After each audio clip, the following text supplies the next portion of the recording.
Hello दोस्तों, स्वागत है आप सभी का यूजीसी नेट गुरुकुल के इस डिजिटल प्लेटफॉर्म पर। आज का जो वीडियो है वो सेशन है, काफ़ी इंपॉर्टेंट है आप लोगों के लिए। एनईपी 2020 न्यू एजुकेशन पॉलिसी, उसको लेकर अपन चर्चाएं करने वाले हैं। तो काफ़ी इंपॉर्टेंट सेशन है। यूजीसी नेट या फर्स्ट ग्रेड सेकंड ग्रेड जो भी एग्जाम्स होते हैं उनके अकॉर्डिंग आजकल काफ़ी क्वेश्चन पूछे जाते हैं यहाँ से। तो वीडियो को लास्ट तक देखना, और एक या दो क्वेश्चन आप लोगों को यहाँ से देखने को मिलेंगे। इसके अलावा कोई क्वेरीज हैं तो आप कमेंट के माध्यम से हमें बताना। यूजीसी नेट दिसंबर के जो है वो एग्ज़ाम शेड्यूल जारी हो गया है, तो उसका एक वीडियो चैनल पर अवेलेबल है, तो आप उसको देख सकते हैं। यदि आप अपनी तैयारी को और बेहतर ढंग से करना चाहते हैं, या जैसे जून साइकिल वाला आप एग्ज़ाम देना चाहते हैं, तो उसके लिए जो जेआरएफ अड्डा एप्लीकेशन है वो आपको काफ़ी हेल्प करेगा। वहाँ पर जून साइकिल वाला जो कोर्स है वो लॉन्च हो चुका है। पेपर फर्स्ट और पेपर सेकंड, और हिंदी और इंग्लिश दोनों लैंग्वेज में आप लोगों के लिए अवेलेबल है। तो आप इसको जो है वो डाउनलोड कर लेना, और काफ़ी बेहतरीन अवसर है आप लोगों के लिए यहाँ पर। तो और चैनल को यदि अभी तक सब्सक्राइब नहीं किया तो एक बार सब्सक्राइब जरूर कर लें, और लाइक शेयर जरूर करें।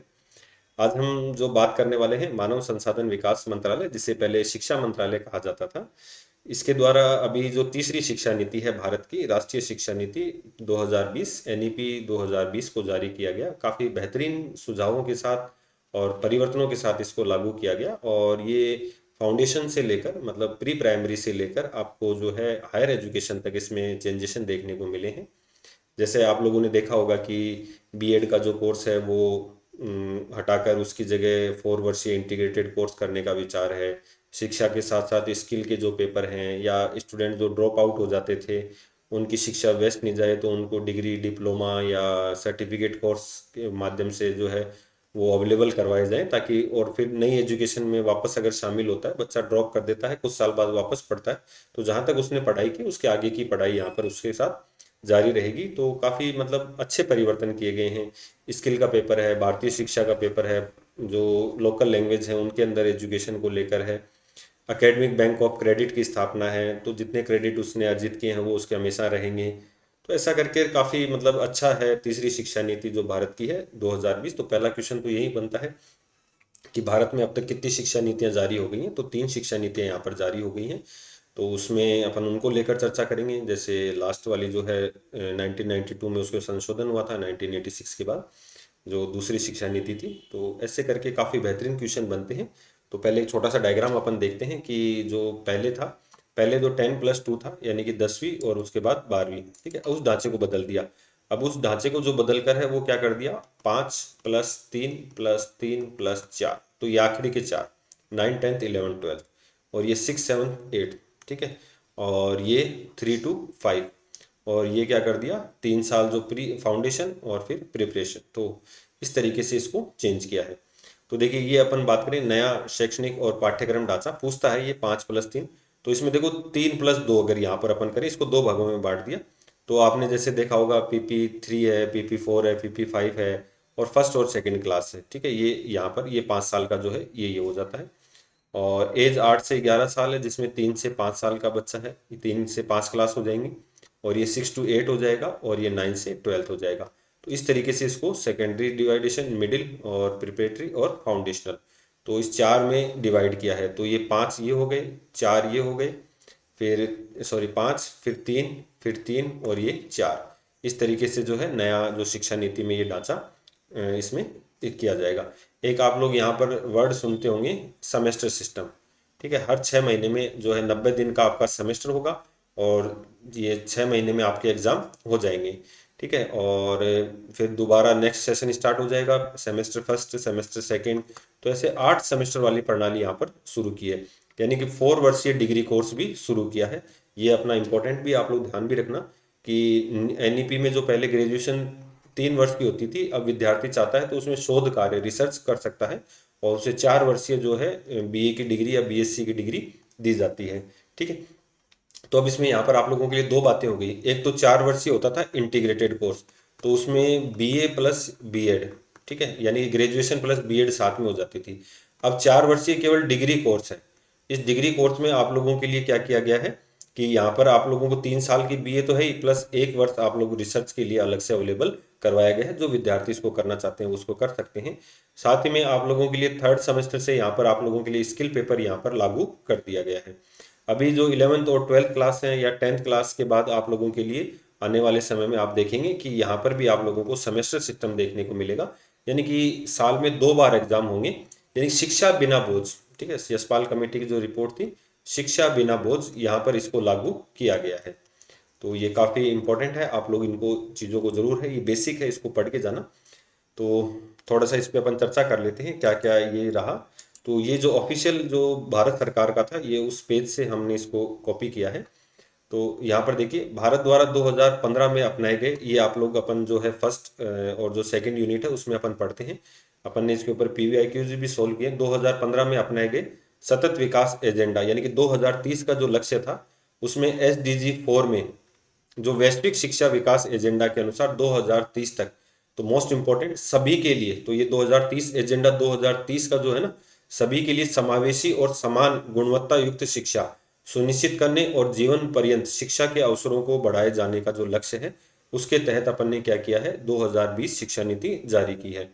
तो इसमें देखिए, संपूर्ण शिक्षा प्रणाली को समर्थन और अधिगम, यानी कि सीखने को बढ़ावा देने के लिए इसे पुनर्गठित करने की आवश्यकता होगी, ताकि सतत विकास के लिए 2030 एजेंडा सभी महत्वपूर्ण टारगेट और लक्ष्य जिसे अपन एसडीजी है इनको प्राप्त कर सकें। तो देखिए, पिछले शिक्षा नीतियों का जोर मुख्य रूप से शिक्षा तक पहुंच के मुद्दे पर था, यानी कि बच्चों तक शिक्षा पहुंच सके, यानी कि अधिक से अधिक एनरोलमेंट बढ़ाना था।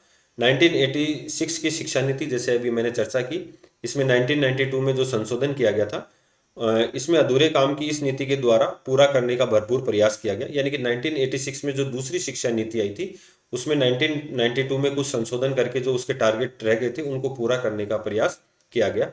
और इस नीति का जो सबसे बड़ा कदम माना गया है, ये भी इंपॉर्टेंट क्वेश्चन है, अपने को याद करना है, आरटीई, राइट टू एजुकेशन, निःशुल्क और अनिवार्य शिक्षा का अधिकार अधिनियम 2009, जिसमें सार्वभौमिक प्रारंभिक शिक्षा सुलभ कराने का जो कानूनी अधिकार उपलब्ध करवाया गया था।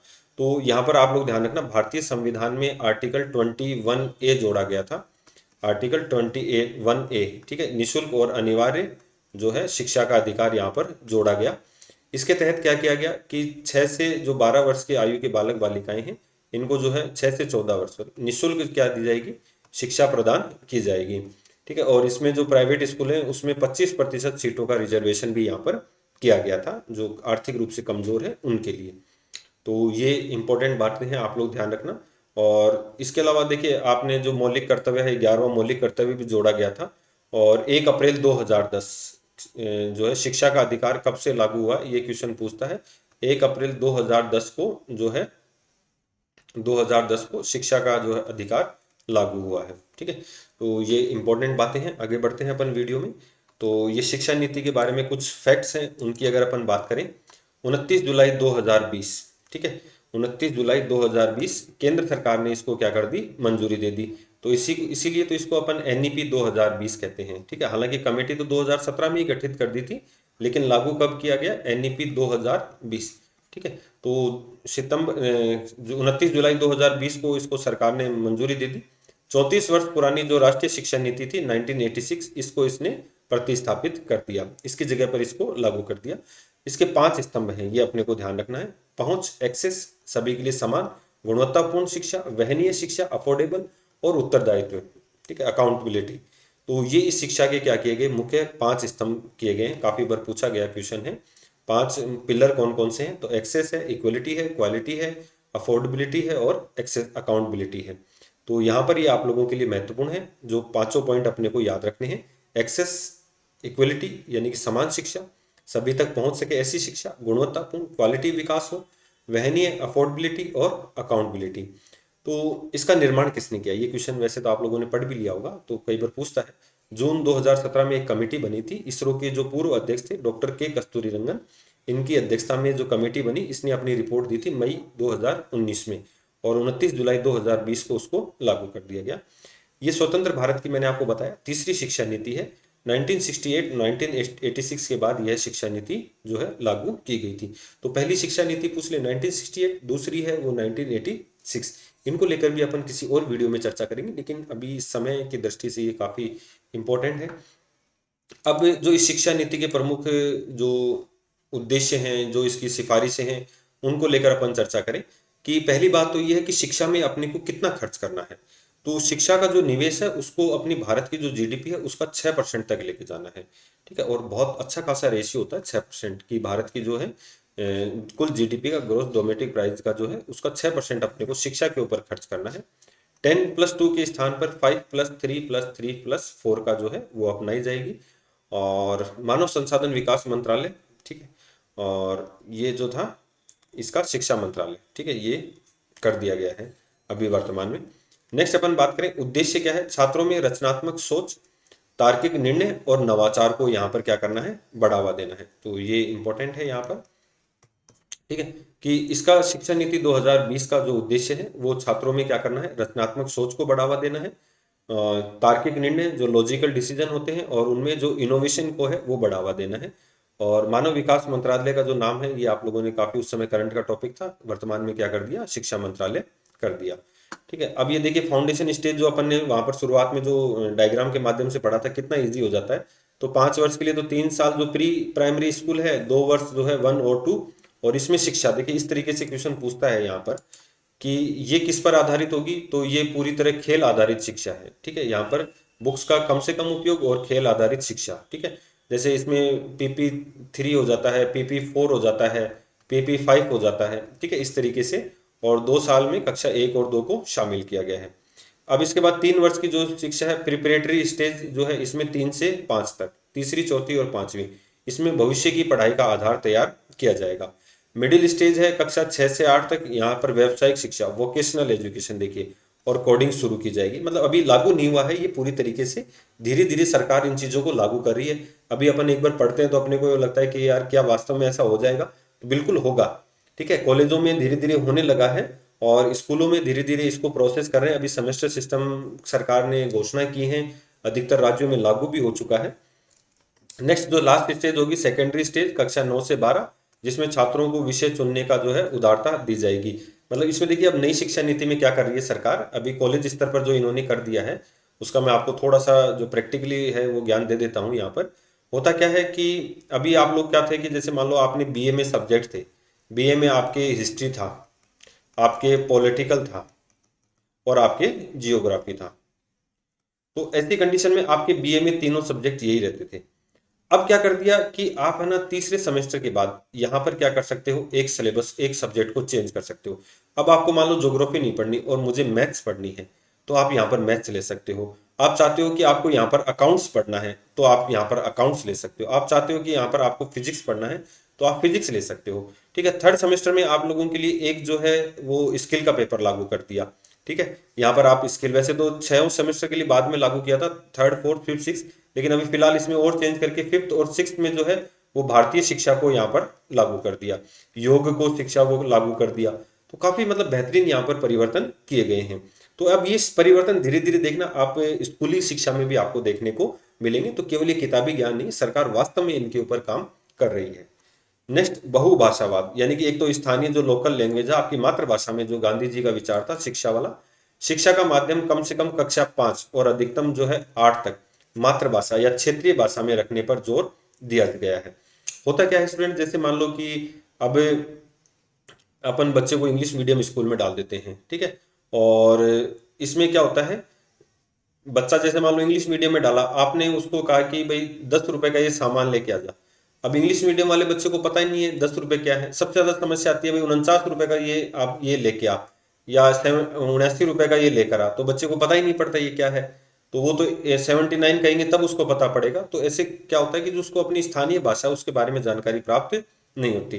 ठीक है, तो मल्टी जो है लैंग्वेज है उसके अंदर उसको क्या दी जाएगी, शिक्षा दी जाएगी। तो और मातृभाषा मुख्य रूप से, एक इंपॉर्टेंट इसको लगाना परख, ये काफी महत्वपूर्ण है। छात्रों के मूल्यांकन के लिए एक नया राष्ट्रीय मूल्यांकन केंद्र भी स्थापित किया जाएगा।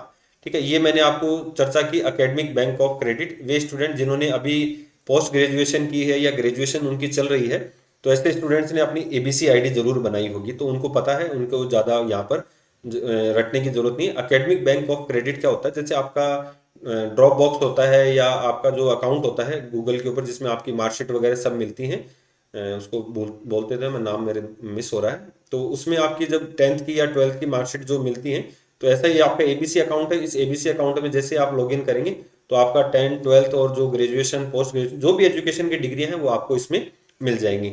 और आपने कितना क्रेडिट स्कोर किया, एक सब्जेक्ट का 2 क्रेडिट स्कोर जुड़ता है इसके अंदर। तो फर्स्ट सेमेस्टर में जैसे आपके 4 सब्जेक्ट हैं तो 16 आपका क्रेडिट स्कोर यहाँ पर हो जाता है। तो उच्च शिक्षा में छात्र अपनी पढ़ाई के क्रेडिट डिजिटल रूप में सुरक्षित रख सकते हैं। और बीच में अगर पढ़ाई छोड़ देते हैं तो मल्टीपल एंट्री और एग्जिट है, उसमें उसका साल खराब नहीं होगा। मान लो आपने 2 सेमेस्टर कर लिए, 2 सेमेस्टर आपने पढ़ाई कर ली, तो आपको यहाँ पर सर्टिफिकेट जारी कर देगी यूनिवर्सिटी। और इसके बाद फिर आप क्या कर सकते हो, जब भी दोबारा पढ़ाई स्टार्ट करोगे तो आपके 2 सेमेस्टर हो जाएंगे, अब आपको तीसरे सेमेस्टर का फॉर्म भरना है। ठीक है, अब इसमें एमफिल को पूरी तरीके से खत्म कर दिया गया, ये इंपॉर्टेंट है। और स्नातक मैंने आपको शुरुआत में बताया, ग्रेजुएशन जो है 3 या 4 साल का कर दिया है। नॉर्मली आप 3 साल का कर सकते हैं, अगर कोई रिसर्च में जाना चाहे तो उसके लिए 4 साल का जो है वो अवेलेबल रहता है। ये कुछ बातें और हैं जो मैं आपको थोड़ा सा यहाँ पर एक्सप्लेन कर देता हूँ। एनईपी 2023-2020 के अनुसार यूजीसी, मतलब अगर आप 2 सेमेस्टर करके छोड़ते हो तो आपको क्या मिलेगा, आप 4 सेमेस्टर करके छोड़ते हो तो क्या मिलेगा, और 6 सेमेस्टर करते हो तो क्या मिलेगा। तो देखिए, एक नया छात्र केंद्रित अंडर ग्रेजुएट प्रोग्राम के लिए पाठ्यक्रम और क्रेडिट फ्रेमवर्क किया गया है। और एक लचीली पसंद आधारित क्रेडिट प्रणाली बहु विषयक दृष्टिकोण और कई प्रवेश छात्रों को रुचि के विषय के अनुसार कैरियर पंथ पर आगे बढ़ाते हैं। तो मल्टीपल एंट्री और मल्टीपल एग्जिट ये इंपॉर्टेंट है आप लोगों के लिए। देखिए, अगर आप 1 वर्ष पूरा करते हैं यानी कि 2 सेमेस्टर पूरा करते हैं तो आपको एक यूजी का प्रमाण पत्र दिया जाएगा, बशर्ते आपने एक ट्रेनिंग कोर्स होता है वो किया हो।